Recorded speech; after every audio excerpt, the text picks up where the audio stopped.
The last blocks came away slowly, pulled out by sweating, white-faced men, their hands and legs shivering, breath ragged. As soon as the way was clear, they staggered back away from the cairn, seeking patches of sunlight to combat the dreadful chill that seemed to eat at their bones. One soldier, a dapper man with a white-blonde mustache, fell down the hill and lay retching, till stretcher-bearers ran up to take him away. Sabriel looked at the dark hole in the cairn and saw the faint, unsettling sheen from the bronze sarcophagus within. She felt sick too, with the hair on the back of her neck frizzing up, skin crawling. The air seemed thick with the reek of free magic, a hard metallic taste in her mouth. "We will have to spell it open," she announced, with a sinking heart. "The sarcophagus is very strongly protected. I think the best thing would be if I go in with Touchstone taking my hand, Horace his, and so on, to form a line reinforcement of the charter magic. Does everyone know the charter marks for the opening spell?" The soldiers nodded or said, "Yes, ma'am." One said, "Yes, Aborson." Sabriel looked at him, a middle-aged corporal with the chevrons of long service on his sleeve. He seemed one of the least affected by the free magic. "You can call me Sabriel if you want," she said, strangely unsettled by what he had called her. The corporal shook his head. "No, miss. I knew your dad. You're just like him. The Aborson, now. You'll make this dead bugger, begging your pardon, wish he'd stayed properly bloody dead." "Thank you," replied Sabriel uncertainly. She knew the corporal didn't have the sight. You could always tell. But his belief in her was so concrete. "He's right," said Touchstone. He gestured for her to go in front of him, making a courtly bow. "Let's finish what we came to do, Aborson." Sabriel bowed back, in a motion that had almost the feel of ritual about it, the Aborson bowing to the king. Then she took a deep breath, her face settling into a determined mold. Beginning to form the charter marks of opening in her mind, she took Touchstone's hand and advanced towards the open cairn, its dark, shadowy interior in stark contrast with the sunlit thistles and the tumbled stones.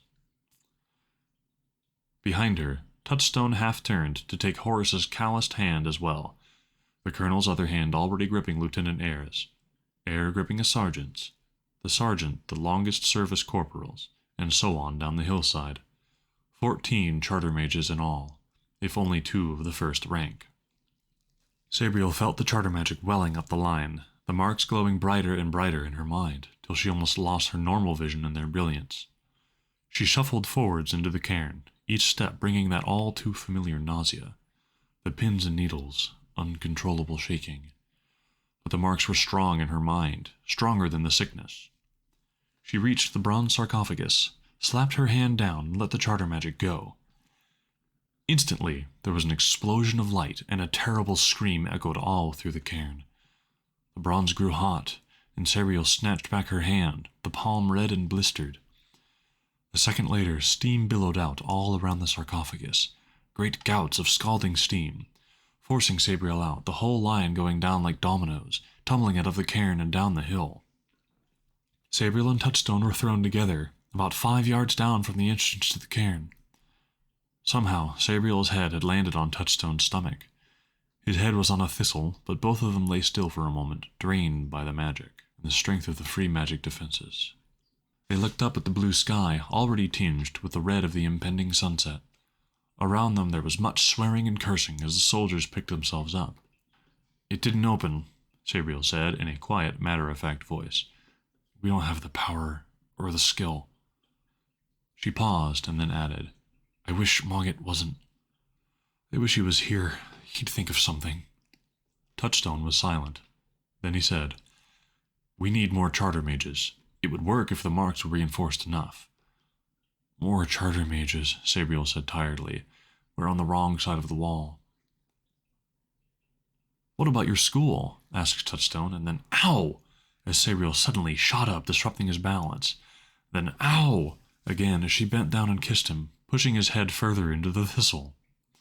"Touchstone, I should have thought. The senior magic classes, there must be 35 girls with the charter mark and the basic skills." "Good," muttered Touchstone from the depths of the thistle. Sabriel put out her hands and helped him up, smelling the sweat on him and the fresh, pungent odor of crushed thistles.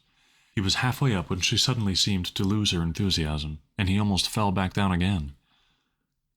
The girls are there, said Sabriel, slowly as if thinking aloud. But have I any right to involve them in something that...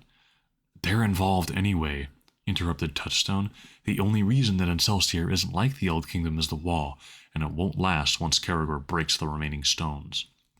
They're only school children, Sabriel said sadly. For all we always thought we were grown women. We need them, Touchstone said again.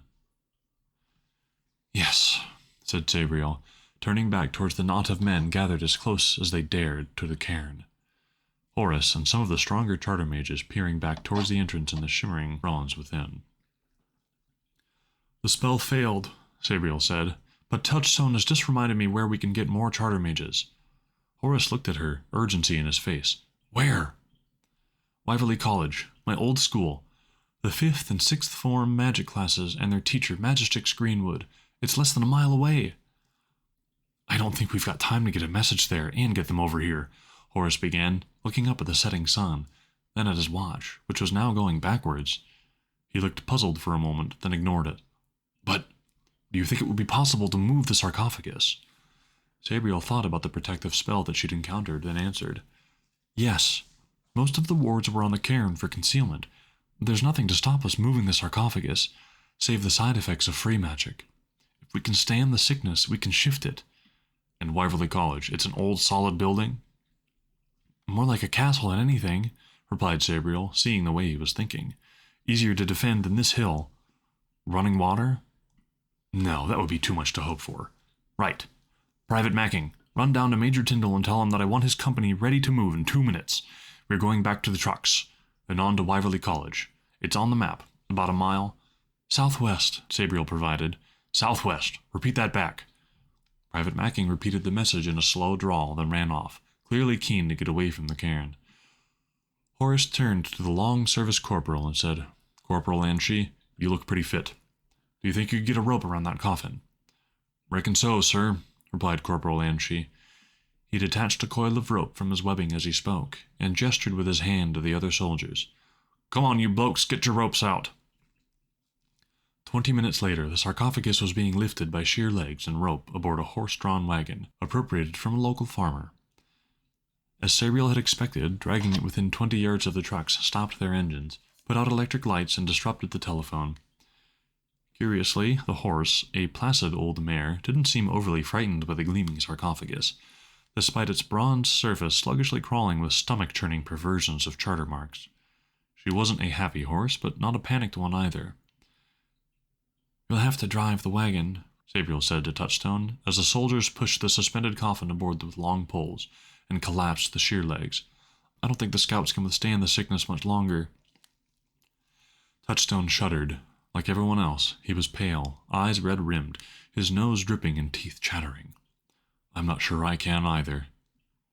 Nevertheless, when the last rope was switched off and the soldiers hurried away, Touchstone climbed up to the driver's seat and picked up the reins. Sabriel climbed up next to him, suppressing the feeling that her stomach was about to rise into her mouth. She didn't look back at the sarcophagus. Touchstone said, to the horse, and flicked the reins. The mare's ears went up, and she took up the load, pacing forwards. It was not a quick pace. Is this as fast as... Sabriel said anxiously. They had a mile to cover, and the sun was already bloody, a red disk balanced on the line of the horizon. It's a heavy load, Touchstone answered slowly, quick breaths coming between his words, as if he found it difficult to speak. We'll be there before the light goes. The sarcophagus seemed to buzz and chuckle behind them. Neither of them mentioned that Caragor might arrive, fog-wreathed, before the night did. Sabriel found herself looking behind every few seconds, back along the road. This meant catching glimpses of the vilely shifting surface of the coffin. But she couldn't help it. The shadows were lengthening, and every time she caught a glimpse of some tree's pale bark or a whitewashed mile marker, fear twitched in her gut. Was that fog curling down the road? Wyverley College seemed much farther than a mile. The sun was only a 3/4 disk by the time they saw the trucks turn off the road, turning up the bricked drive that led to the wrought iron gates of Wyverley College. Home, thought Sabriel for a moment, but that was no longer true. It had been home for the better part of her life, but that was past. It was the home of her childhood, when she was only Sabriel. Now she was also a Borson. Now her home lay in the Old Kingdom, as did her responsibilities. But like her, these traveled. Electric lights burned brightly in the 2 antique glass lanterns on either side of the gate, but they dimmed to mere sparks as the wagon and its strange cargo drove through. One of the gates was off its hinges, and Sabriel realized the soldiers must have forced their way through. It was unusual for the gates to be locked before full dark. They must have closed them when they heard the bells, Sabriel realized, and that alerted her to something else. "The bell in the village!" she exclaimed, as the wagon passed several parked trucks and wheeled around to stop near the huge gate-like doors to the main building of the school. "The bell! It stopped!" Touchstone brought the wagon to a halt and listened, cocking an ear towards the darkening sky. True enough, they could no longer hear the Wyverley village bell. "It is a mile," he said hesitantly. "Perhaps we're too far. The wind—" "No," said Sabriel. She felt the air, cool with evening, still on her face. There was no wind. "You could always hear it here. Caragor has reached the village. We need to get the sarcophagus inside quickly." She jumped down from the wagon and ran over to Horace, who was standing on the steps outside the partially open door, talking to an obscured figure within. As Sabriel got closer, edging through groups of waiting soldiers, she recognized the voice. It was Mrs. Umbraid, the headmistress. "How dare you barge in here?" she was pronouncing very pompously. "I am a very close personal friend of Lieutenant General Farsley. I'll have you know— Sabriel!" The sight of Sabriel in such strange garb and circumstance seemed to momentarily stun Mrs. Umbraid. In that second of fish-mouthed silence, Horace motioned to his men. Before Mrs. Umbraid could protest, they had pushed the door wide open, and streams of armed men rushed in, pouring around her startled figure like a flood around an island. "Mrs. Umbraid," Sabriel shouted, "I need to talk to Miss Greenwood urgently, and the girls from the senior magic classes. You'd better get the rest of the girls and the staff up to the top floors of the North Tower." Mrs. Umbraid stood, gulping like a goldfish, till Horace suddenly loomed over her and snapped, "Move, woman!" Almost before his mouth closed, she was gone. Sabriel looked back to check that Touchstone was organizing the shifting of the sarcophagus, then followed her in. The entrance hall was already blocked by a conga line of soldiers, passing boxes in from the trucks outside, stacking them up all along the walls. Khaki-colored boxes marked 303 ball, or B2E2WP grenade, piled up beneath pictures of prize-winning hockey teams or gilt-lettered boards of merit and scholastic brilliance. The soldiers had also thrown open the doors to the great hall and were busy in there, closing shutters and piling pews up on their ends against the shuttered windows. Mrs. Umbraid was still in motion at the other end of the entrance hall, bustling along towards a knot of obviously nervous staff. Behind them, peering down from the main stair, was a solid rank of prefects. Behind them, higher up the stair, and just able to see, were several gaggles of non-prefectorial 5th and 6th formers. Sabriel didn't doubt that the rest of the school would be lining the corridors behind them, all agog to hear what the commotion was all about. Just as Mrs. Umbraid reached her staff, all the lights went out. For a moment, there was total, shocked quiet. Then the noise redoubled. Girls screaming, soldiers shouting, crashes and bangs as people ran into things and each other. Sabriel stood where she was and conjured the charter marks for light. They came easily, flowing down to her fingertips like cool water from a shower. She let them hang there for a moment, then cast them at the ceiling, drops of light that grew to the size of dinner plates and cast a steady yellow light all down the hall. Someone else was also casting similar lights down by Mrs. Umbraid, and Sabriel recognized the work of Magistrix Greenwood. She smiled at that recognition, a slight upturning of just one side of her mouth. She knew the lights had gone out because Caragor had passed the electric substation, and that was halfway between the school and the village. As expected, Mrs. Umbraid wasn't telling her teachers anything useful, just going on about rudeness and some general. Sabriel saw the Magistrix behind the tall, bent figure of the senior science mistress and waved. "And I was never more shocked to see one of our—" Mrs. Umbraid was saying, when Sabriel stepped up next to her and gently laid the marks of silence and immobility on the back of her neck. "I'm sorry to interrupt," Sabriel said, standing next to the temporarily frozen form of the headmistress, "but this is an emergency." As you can see, the army is temporarily taking over. I am assisting Colonel Horace, who is in charge. Now, we need all the girls in the 2 senior magic classes to come down to the Great Hall. With you, Magistix Greenwood, please. Everyone else, students, staff, gardeners, everyone must go to the top floors of the North Tower and barricade yourselves in till dawn tomorrow. Why? Demanded Mrs. Perch, the mathematics mistress. What's all this about? Something has come from the Old Kingdom, Sabriel replied shortly, watching their faces change as she spoke. We will shortly be attacked by the dead. So there will be danger to my students? Miss Greenwood spoke, pushing her way forward. Between 2 frightened English teachers, she looked Sabriel in the face, as if in recognition, and then added, Abortion.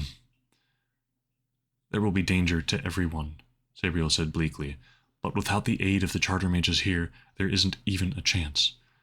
Well, replied Miss Greenwood with some decision, we'd better get organized then. I'll go and fetch Solon and Elamir. I think they're the only 2 charter mages among the prefects. They can organize the others. Mrs. Perch, you'd better take charge of the, evacuation to the North Tower, as I imagine Mrs. Umbraid will be, deep in thought.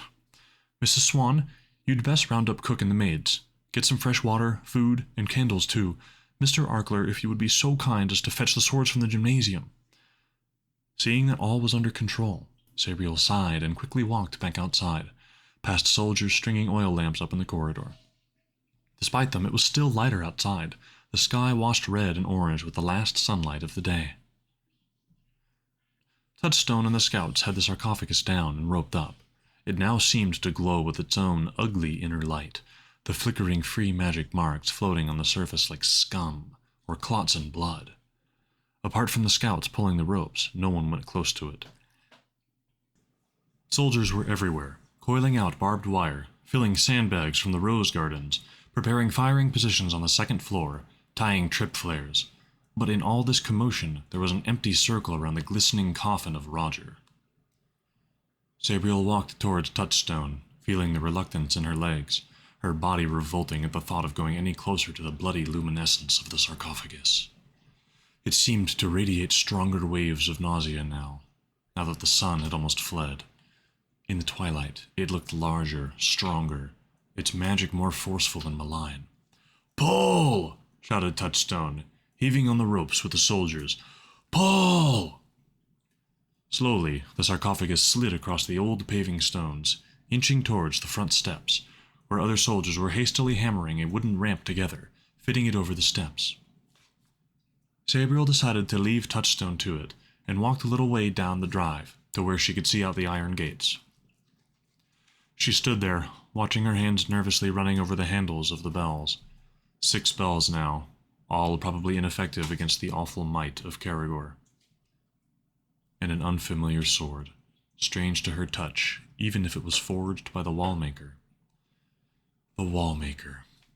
That reminded her of Mogget. Who knew what he had been? That strange combination of irascible companion to the Abortions and blazing free magic construct, sworn to kill them. Gone now, swept away by the mournful call of a stereo. I left this place knowing almost nothing about the Old Kingdom, and I've come back with not much more, Sabriel thought. I am the most ignorant Abortion in centuries, and perhaps one of the most sorely tried. A clatter of shots interrupted her thoughts, followed by the zing of a rocket arcing up into the sky, its yellow trail reaching down towards the road. More shots followed, a rapid volley, then sudden silence. The rocket burst into a white parachute flare that slowly descended. In its harsh magnesium brilliance, Sabriel saw fog rolling up the road, thick and wet, stretching back into the dark as far as she could see.